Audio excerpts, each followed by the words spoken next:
Hi, I'm Mattea Roach. Welcome to Bookends.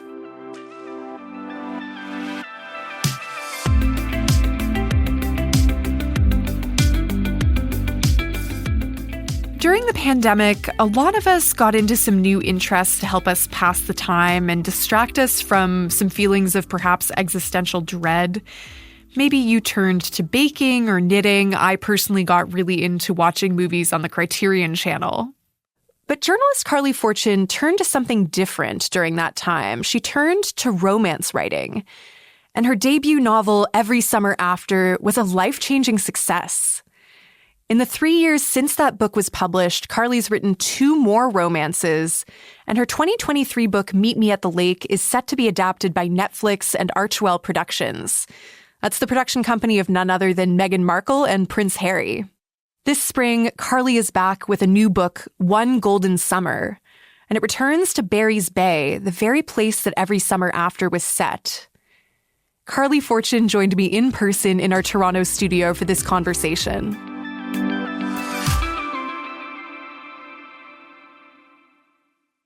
Carley, thank you so much for coming in. My absolute pleasure.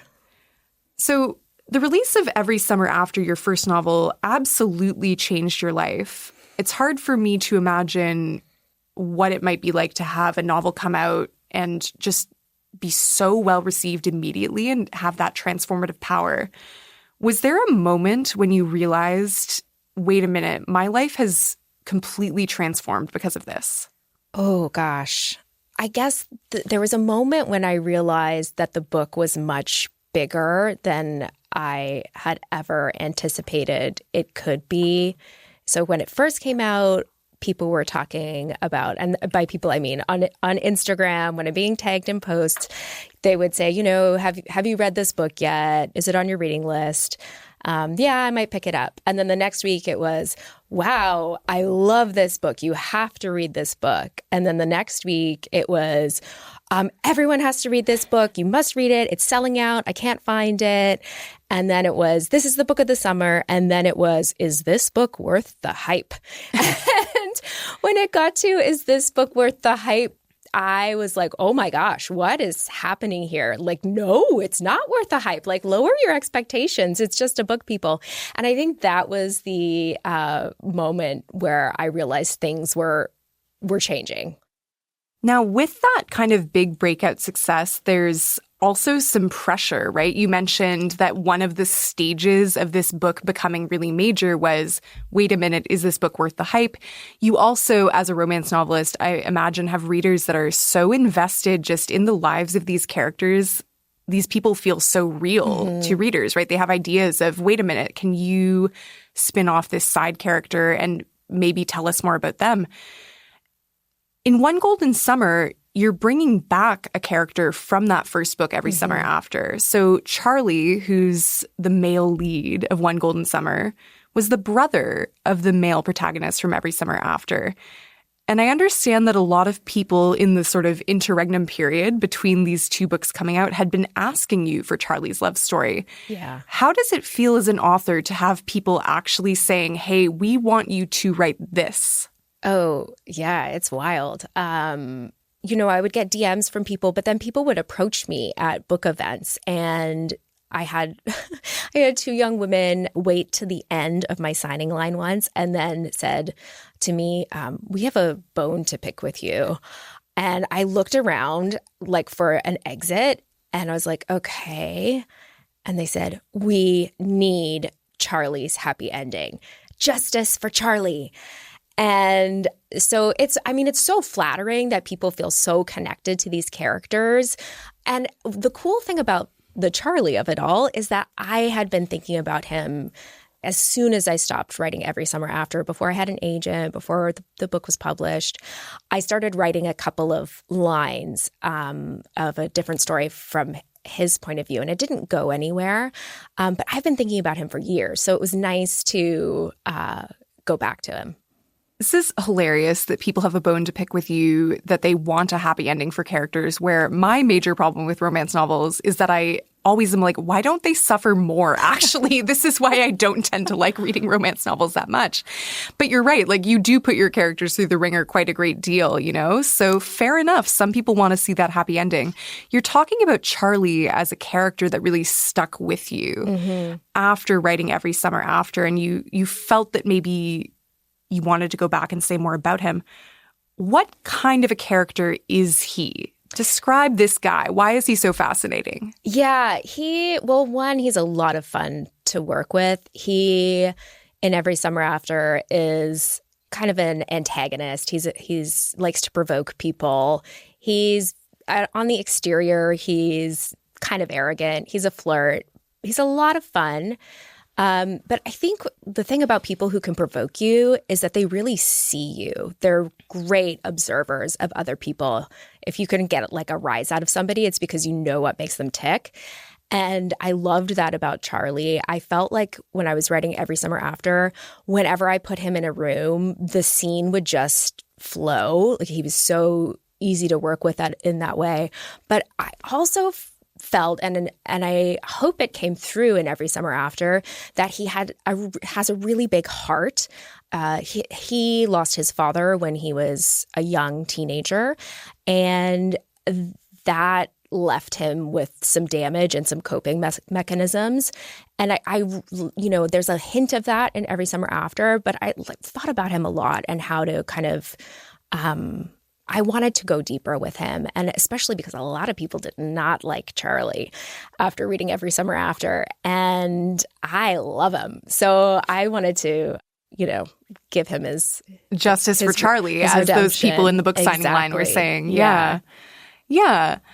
There's a really beautiful granddaughter-grandmother relationship in this new book, One Golden Summer. Alice, who's really, we've been talking a lot about Charlie, but Alice is the protagonist and the driver of this novel.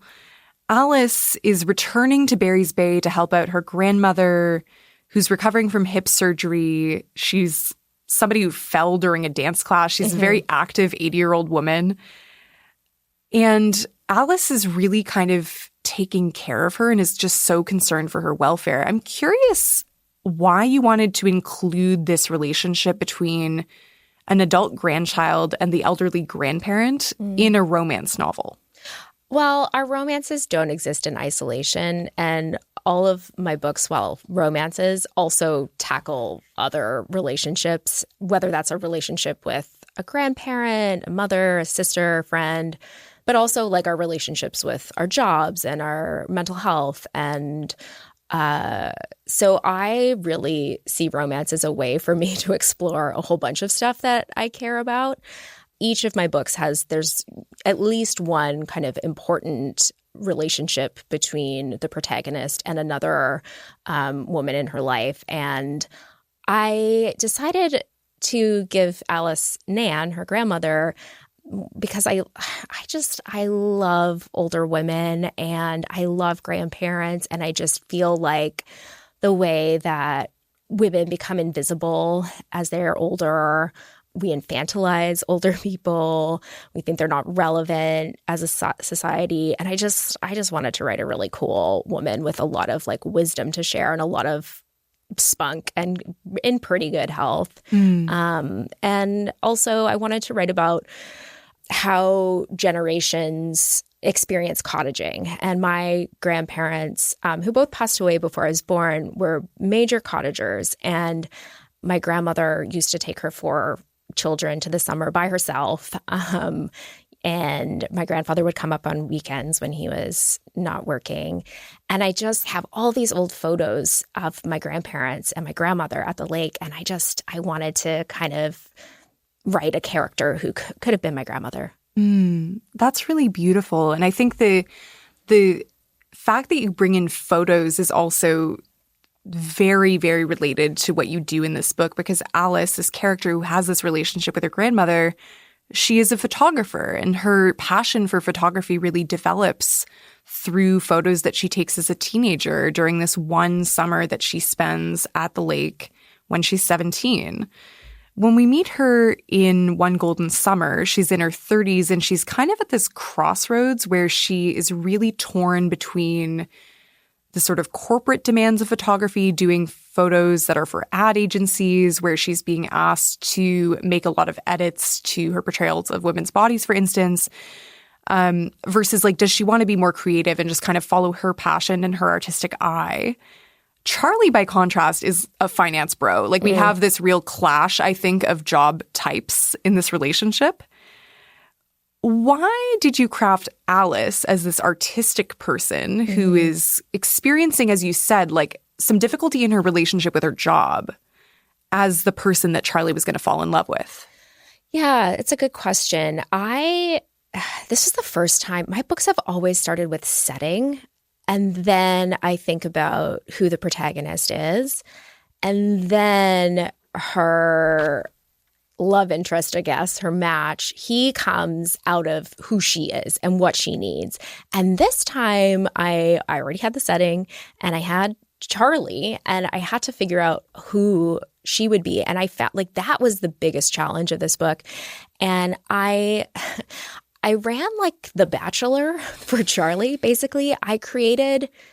I think I counted 18 characters with different names, jobs, personality types, different ways that they may have encountered Charlie before or not, what their dynamic would be like. I ended up writing like, I think 11,000 words of a story with a completely different character that I trashed.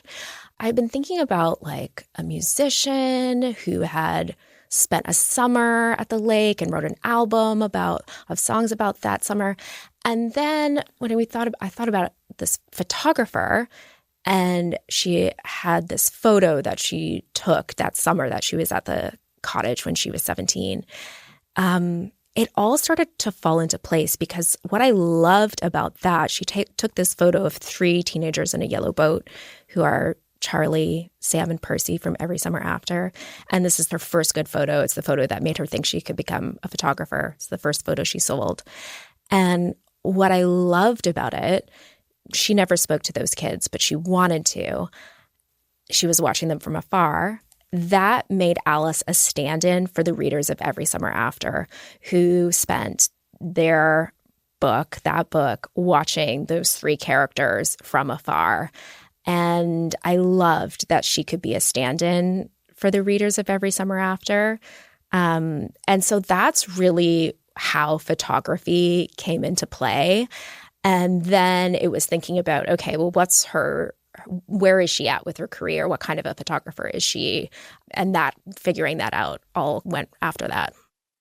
You mentioned that setting is actually the first thing that you think about when you're writing. Mm-hmm. And this is, I believe, the first time that you're returning to a setting that you've previously worked with. Mm-hmm. And Barry's Bay is a place that has very special meaning to you, that you mentioned, your grandparents were cottagers there, that you grew up partly in Barry's Bay on a lake.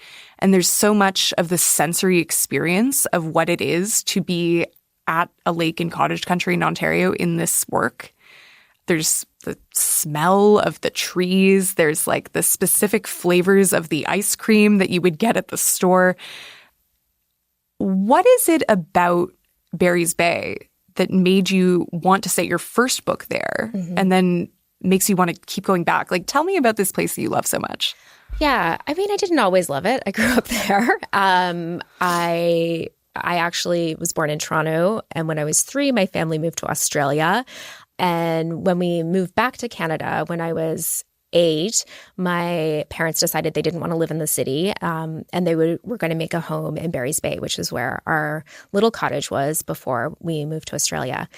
And so I grew up down a dirt road in the bush on the lake. On our road, there were only 3 year-round residents, like 3 homes were for year-round dwelling, and the rest were cottages.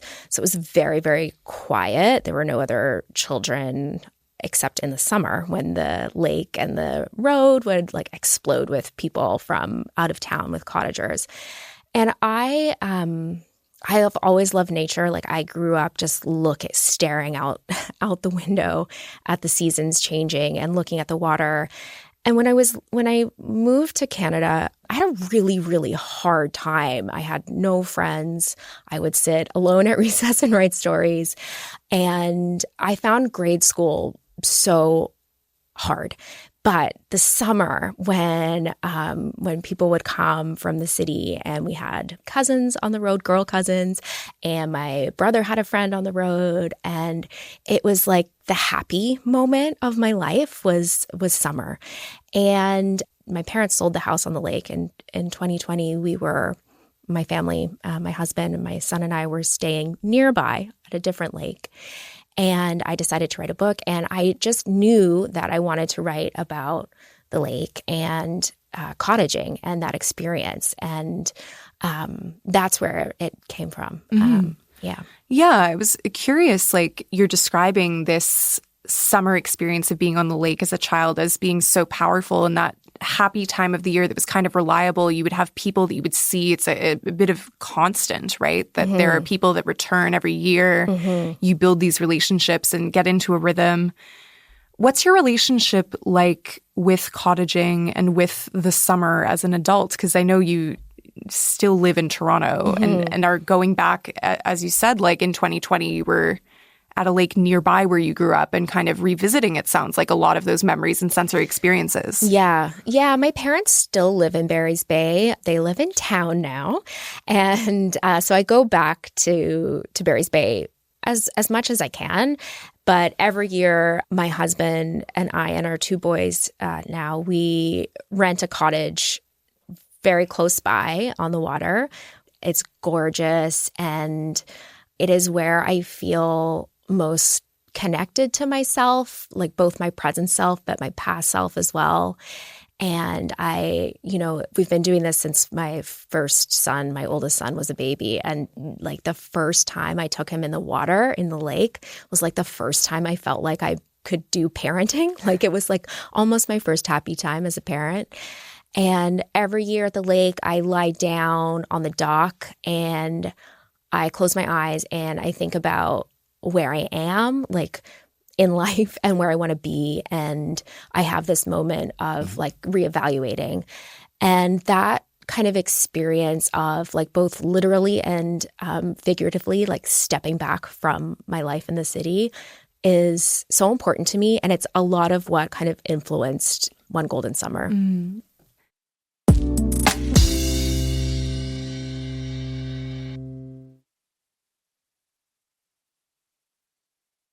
Carley, fans get very emotionally involved in reading these books, and people really, really care about these characters.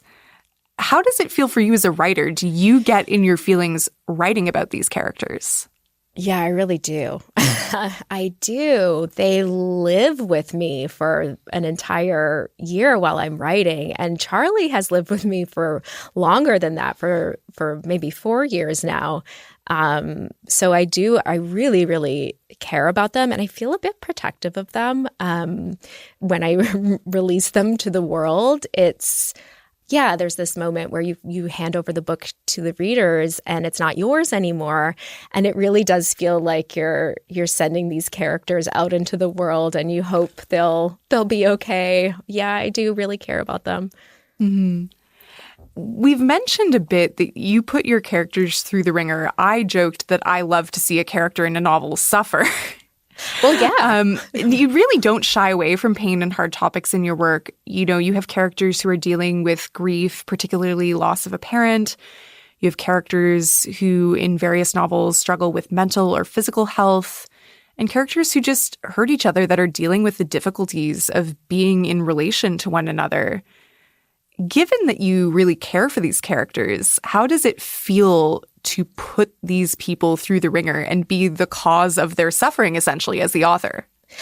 Yeah, that's a good question. I kind of don't mind because I know that they're gonna be okay in the end. That's what I love about romance is I came to romance when I was going through a really difficult period in my life personally, and all I could deal with was a happy ending. And when I was writing in 2020, I knew that I wanted to write about the cottage, and And I was like, all I can deal with in 2020 is a happy ending. So I am okay putting them through the ringer because I'm going to take care of them in the end. But also, I like books where there's a lot of mess, and I like books that take you through all sorts of different emotions, whether it's romance or not. And I want the books to feel like you're creeping on real people.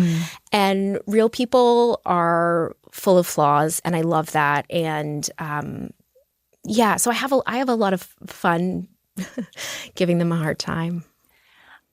I'm curious, you mentioned coming to romance during a period of time that was difficult for you. And that's something that I've actually heard from other romance authors as well. We had Casey McQuiston on this program, one of our very first guests, actually. And they said something very similar, that they came to romance as an author and a reader during a period of pretty deep personal struggle.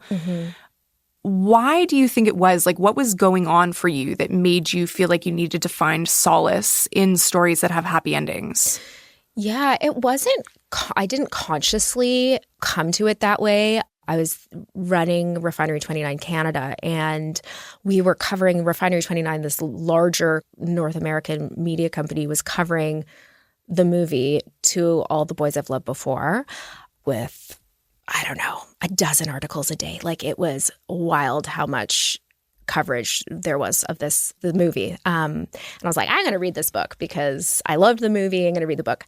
And it's a young adult novel. I had hardly read at all because I was so sick of reading in my job as an editor.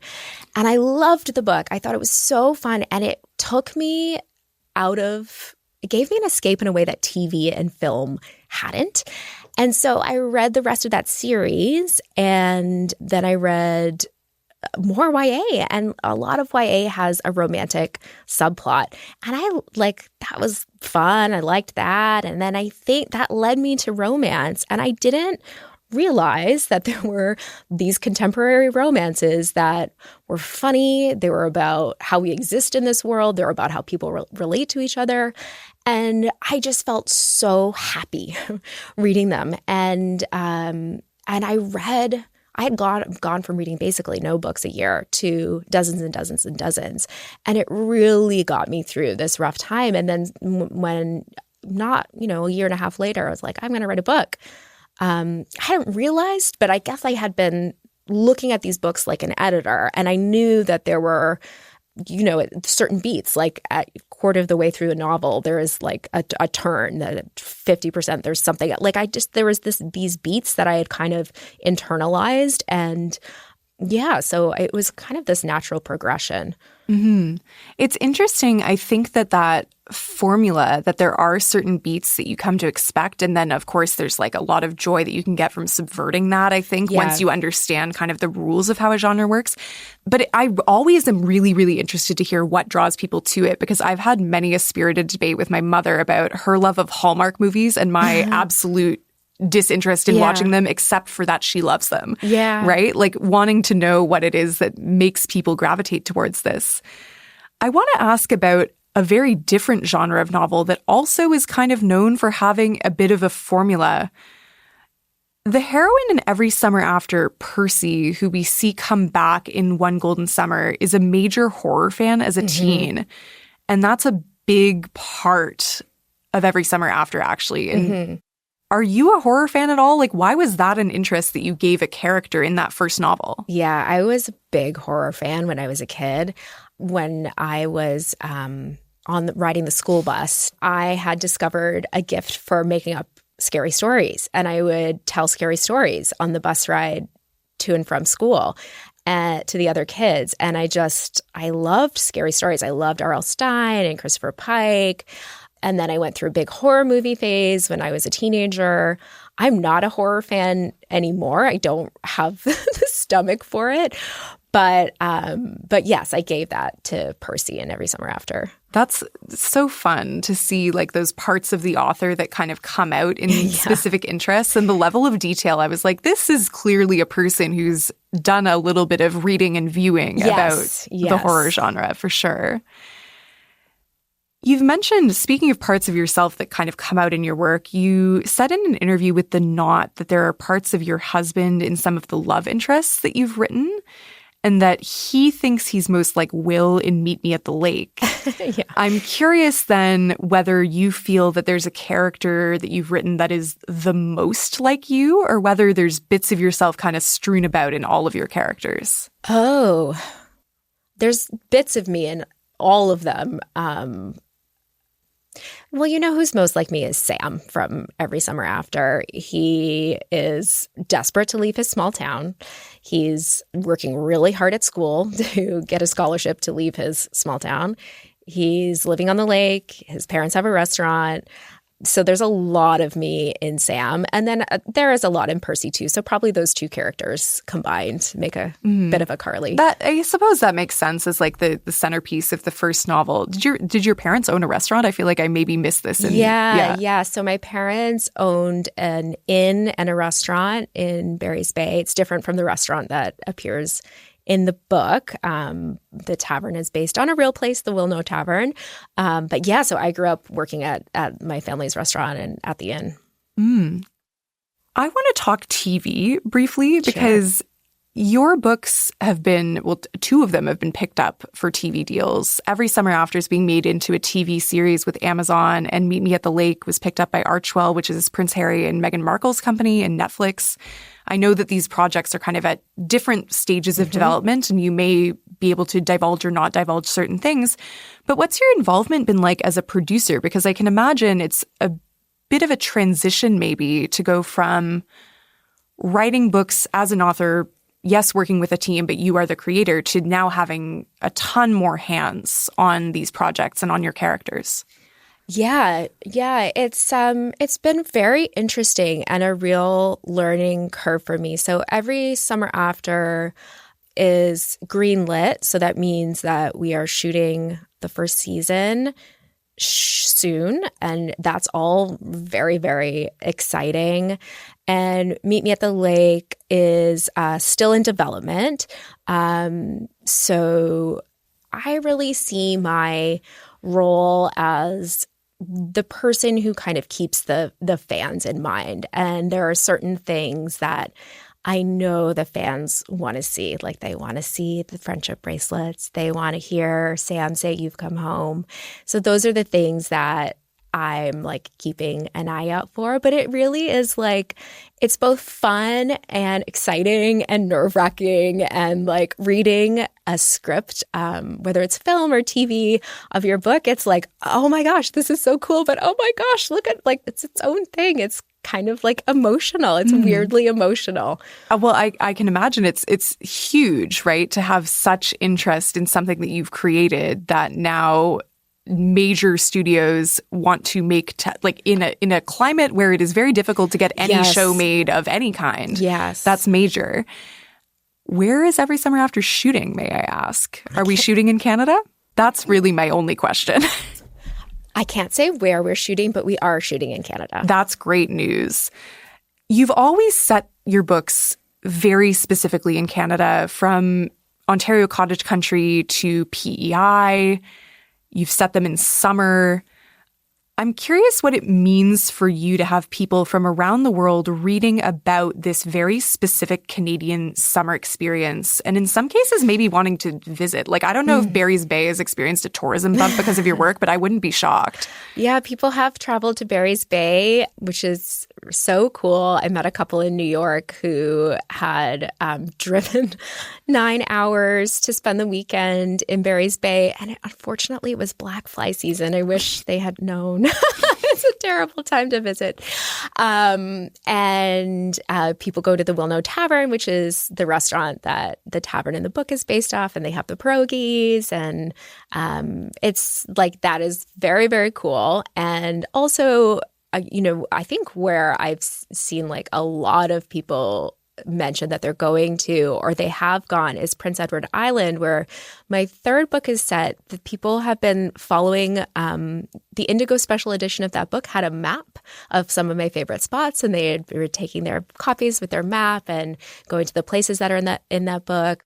And it means so much to me to bring this beautiful country to the world. When I was in Brazil in the fall, and I was speaking to a room of journalists and book influencers, and it struck me sitting there just how far Barry's Bay had gone, because Every Summer After is so beloved there.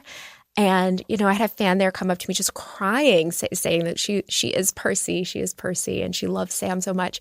And it's so overwhelming and humbling and the coolest thing ever. Like, I just love sending Canadian love out into the world. That is so beautiful. And I from where I sit, it's one of my favorite things to get to be an ambassador, especially for rural Canada and some of our most beautiful spots, to get to tell the world how great it is. Yes, I love that. Well, Carley, it has been so much fun talking to you. This has gotten me really in the mood for the summer, I have to say. I am daydreaming about Scotsburn or Farmer's Moon Mist ice cream. That's East Coast delicacy for the ones who know. I hope that you have a delightful summer ahead of you. Thank you so much again. Thank you for having me.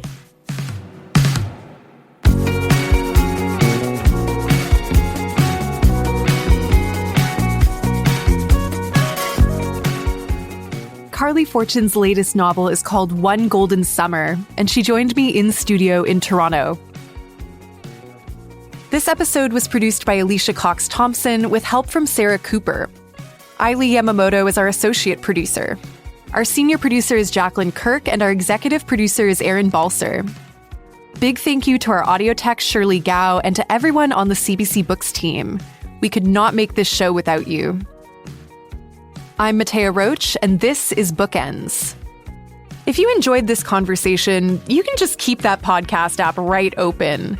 Check out our catalog of interviews on the Bookends feed, and don't forget to follow the show and share it with a friend. Thanks for listening, and I'll see you next time. Because when the book ends, the conversation begins.